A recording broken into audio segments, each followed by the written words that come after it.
There are 712 superdelegates to the Democratic National Convention. That makes up about 15% of the total number of delegates at the convention, or 30% of the number needed to clinch the nomination.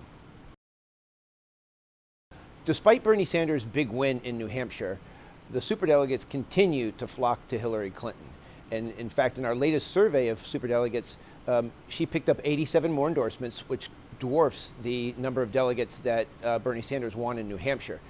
If the superdelegates stay with Hillary, now because they can change their mind, they can change their mind all the way up to the convention in the summer, but if they continue to overwhelmingly back Clinton, Bernie Sanders would have to win every remaining primary by a landslide just to catch up.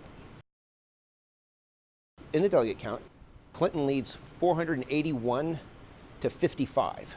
Okay. So in the delegates that are won in the primaries and caucuses, we've only had two contests so far, Iowa and New Hampshire. Bernie Sanders has a slight lead, 36 to 32. But when you take into account the superdelegates, Hillary Clinton's lead jumps to more than 400.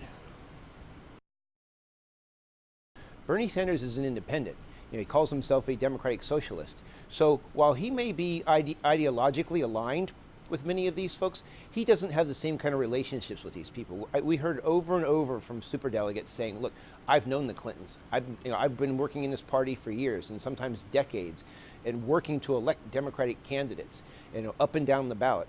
And that means a lot to them, that party loyalty and that loyalty and those friendships. A lot of the superdelegates have told us that they aren't hearing from them at all, the actual officials. And so when you talk to the Sanders campaign, they say, look, we hope to win over these superdelegates simply by winning primaries and caucuses. We hope that they will see that Bernie Sanders is a viable candidate and that if he continues to win primaries and caucuses, they will come over to them. However, a number of Bernie Sanders supporters who are out there, who may not necessarily be directly affiliated with the campaign, a lot of young, passionate people who really like Bernie Sanders, they have reached out to a number of superdelegates who've complained to me of being harassed.